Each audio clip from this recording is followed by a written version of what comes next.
Hello, ladies and gentlemen, brothers and sisters of CA Final. Welcome to Rating Cafe once again. And today we are going to revise the most important chapter of CA Final Audit, that is Standards on Auditing. And definitely, in a short video, I'm not going to discuss the entire chapter.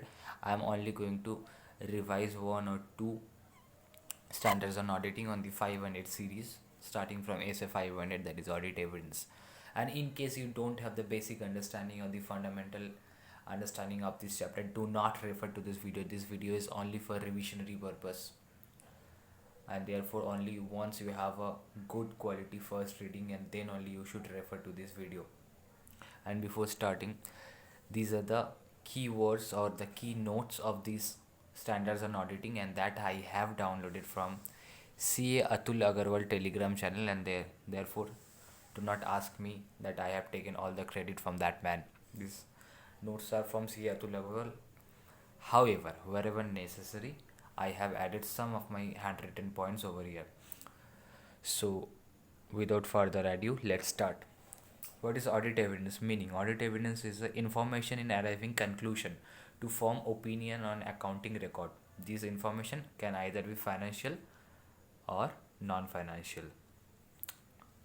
Next is audit procedure. What are the audit procedure to obtain audit evidence? There are basically two types of audit procedure to obtain audit evidence. One is risk assessment procedure and another is other procedure or further audit procedure. However, risk assessment procedure is thoroughly discussed in SA 330, and the further audit procedure is basically of two types. One is test of control or compliance procedure, another is substantive procedure.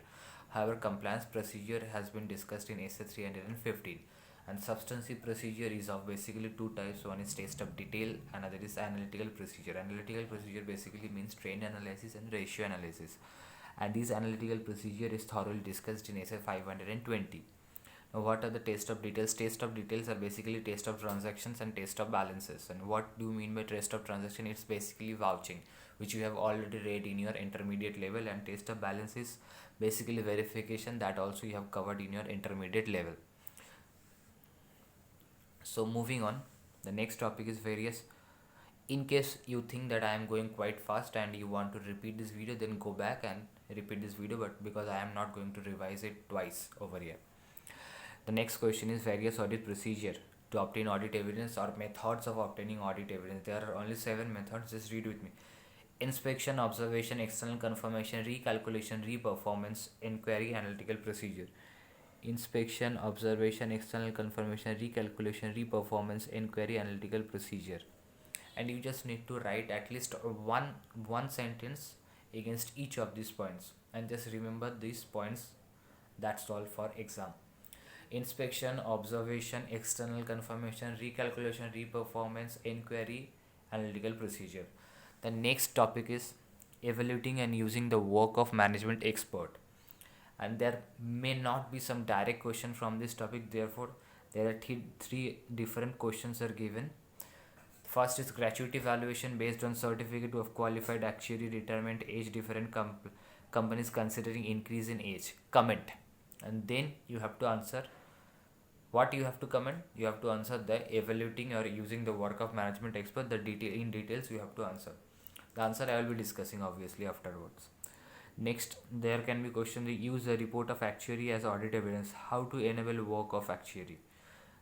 The question can be group gratuity valuable by actuary. Valuable by actuary shows wide variation compared to previous year's figures. How to deal in any of these questions regarding the management's expert? And let me clarify you, the management expert discussed under SA 500 audit evidence is not similar to the auditor's expert under SA 620. Management expert is a person who is appointed by the management. However, auditor's expert is a person who is appointed by the auditor. And actuaries are basically the management expert, and you have to understand from the language of the question whether they are asking about the management expert or the auditor's expert. And in case the question are about the management expert, in that case you have to write down the answer I am going to discuss right now. As per SA 500, when the information used as audit evidence is prepared using work of management expert, the auditor shall extend necessary further audit purposes. Bogus. You just need to revise the points. Evaluate CCO. competence, capability, and objectivity. Number B is obtain understanding of the work of that expert. Number C is evaluate appropriateness of expert's work as audit evidence. The expert may have worked properly, but that may not be a sufficient and appropriate audit evidence. That the auditor has to decide whether the expert work is appropriate and sufficient to be treated as an audit evidence or not. What are the 3 points? Evaluate the competence, capabilities, and objectivity of the expert. Number 2 is obtain understanding of the work of the expert, and number 3 is evaluate the appropriateness of the expert's work as audit evidence. The answer does not end over here. There are some other points. In the next paragraph you have to write that the auditor may obtain information, that is how the auditor may obtain information about the CCO, that is competence, capability, and objectivity. How the auditor obtain those information? The auditor shall obtain that information from variety of sources, such as only 5 sources you have to remind: personal experience, discussion with the expert, discussion with others, knowledge of the expert's qualification, and published paper or book written by that expert. What are the 5 sources? Variety of sources to gain the understanding of the competence, capability, and the objectivity of the auditor. These are personal experience, discussion with the expert, discussion with others, expert qualification, and published paper or book written by that expert. Aspects of management expert field may include what assumptions and methods are used by the management expert and whether they are generally accepted within the expert field. That the auditor has to decide whether the assumptions or methods are generally acceptable. Thereafter, the auditor may also consider following while evaluating the appropriateness of management expert work. Let me read it first, then I will discuss this small handwritten notes. Number 1 is relevance and reasonableness of the expert's findings and conclusions. Then the significant assumptions and methods and their relevance and reasonableness, and thereafter the use of source data and relevance and completeness and accuracy of the source data. That is basically relevance and reasonableness of the expert's findings and conclusions, and also the assumptions and methods. And one more question that I have also added, that I added using my handwritten notes, that is a short note on reliability of audit evidence. How we can decide the reliability of the audit evidence. First, let us read this topic. There are only 5 points, and thereafter I will mark the keywords. Number 1 is reliability of audit evidence increases when it is obtained from independent source outside the entity. That is independent source than dependent source. Reliability increases. Number 2 is reliability of audit evidence increases when the related controls imposed by the entity are effective. If the related controls are effective, then reliability of audit evidence increases. Number 3 is audit evidence obtained directly by the auditor are more reliable than audit evidence obtained indirectly. Number 4 is written documentary audit evidence are more reliable than the oral audit evidence. Number 5 is original copies are more reliable than the photocopies. So what are the key points or keywords you need to remember? Number 1 is independent source. Independent sources are more reliable than dependent sources. Number 2 is related controls are imposed, reliability increases. Audit evidence obtained directly than audit evidence obtained indirectly. Reliability increases in case of written documentary audit evidence than oral, original copies than photocopies. This is a very important standards on audit. However, by using these revised notes or key notes, you can easily revise it within 8 to 9 minutes. The next topic is SA 501, which is also audit evidence. However, audit evidence in specific considerations for selected items. SA 500 was audit evidence for general only audit evidence, that is audit evidence generally. But however, in SA 501, the audit evidence for specific considerations for selected items. What are the selected items? These are basically 3 selected items. Number 1 is inventory, number 2 is litigation and claims, and number 3 is segment information. However, only this inventory is important and quite lengthy. However, litigation and segment information are just one paragraph you have to remember. So first, let's start with the inventory. Material inventory obtains sufficient and appropriate audit evidence for existence and conditions. So how to obtain this sufficient and appropriate audit evidence? Number A is just remind this topic as a story. If you have already you have done audit practically, then this is a story you should just keep on reminding in your mind. Number 1 is attendance of physical counting if practical. And then evaluate the management instruction and procedure, observation of management counting procedure, inspect the inventory and perform test counts. Number B is perform audit procedure over the entity's record with counter results. And if physical inventory count on the later date, that is the date other than the date of financial statement, then perform audit procedure to obtain audit evidence to check whether change in inventory between the count date and the date of financial statements are properly recorded. That means if you are verifying the inventory other than a date or a later date than the date of financial statement, in that case you have to verify the sales and purchase of that inventory during the period in between the date of financial statement and your date of checking. In between those two dates, the sale and purchase invoices you have to check and decide what was the inventory as on the date of financial statement, and depending on that you have to decide whether there is any discrepancy regarding the physical counting of the inventory as on the date you are checking. Next is, if the auditor is unable to attend on the count date, then count on the alternative date and perform audit procedure on intervening transaction that I was talking about, the sales and purchases in between the date of financial statement and the date of counting by the auditor.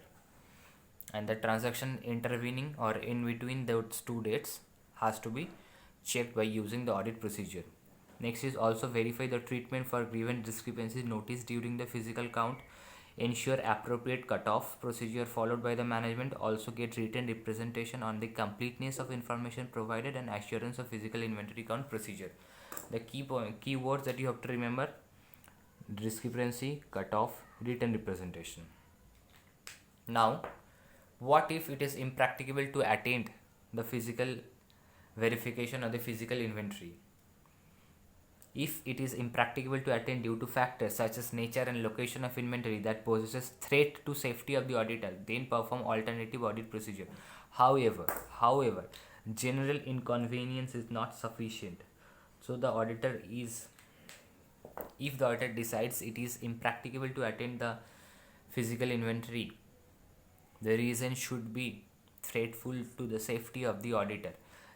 Any other general inconvenience is not sufficient to perform alternative audit procedure. That means the auditor has to attend the physical counting other than any case of threat to its safety.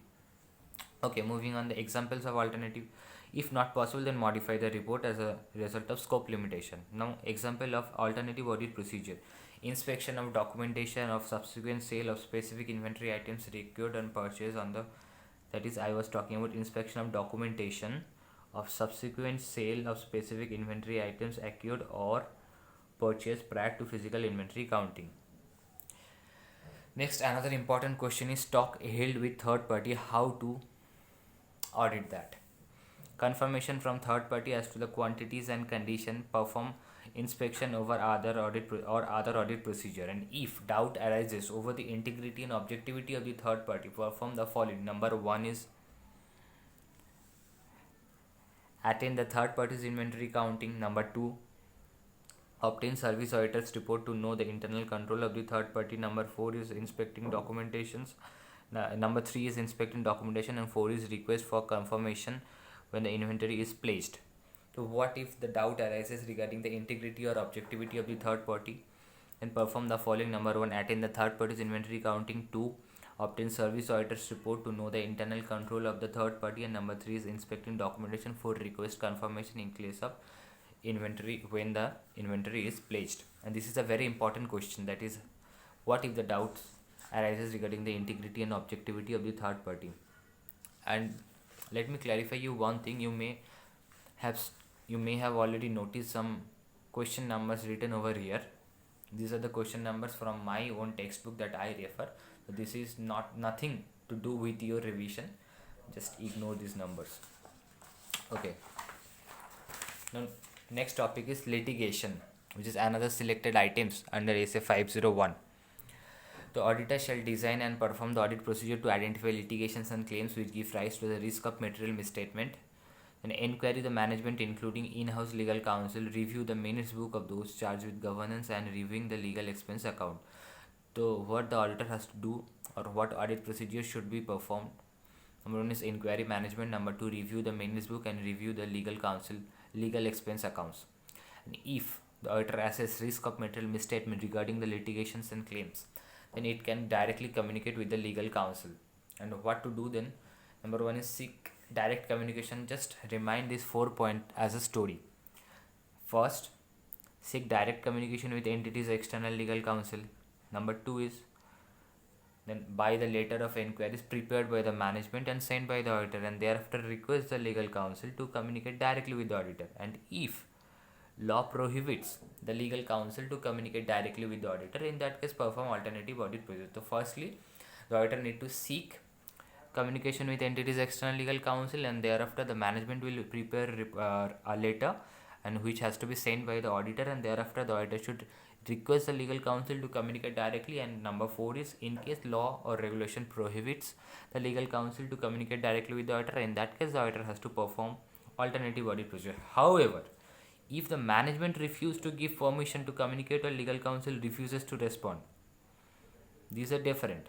But this is somewhere these are the points where some restrictions are coming from the management or some refusal is coming from the legal counsel. In that case, the auditor has to perform alternative audit procedure, and if it is not possible to perform an alternative audit procedure, in that case the auditor may even modify the report as per AS 705. Okay, moving on, segment information. The auditor shall obtain sufficient appropriate audit evidence for preparation and presentation disclosure of as per FRF. FRF means financial reporting framework. By means these are the audit procedure regarding segment information that you need to remember. Obtain understanding of the method used by the management determining segment information. And number 2 is perform analytical or other audit procedure. So what are the basic 2 points? Obtain understanding of the method used by the management regarding segment information, and number 2 is perform analytical and other audit procedure. And in this topic, obtaining understanding of the method, evaluate whether the method provide disclosure as per FRF, and testing application of such method. So test the application of such method and whether disclosure in FRF has been given regarding the segment information. So this was the quick revision of SA 500 and SA 501, and later on I will be uploading more videos on this topic, that is standards on auditing. Until then, revise it once, twice, or as many times as you need. Bye bye.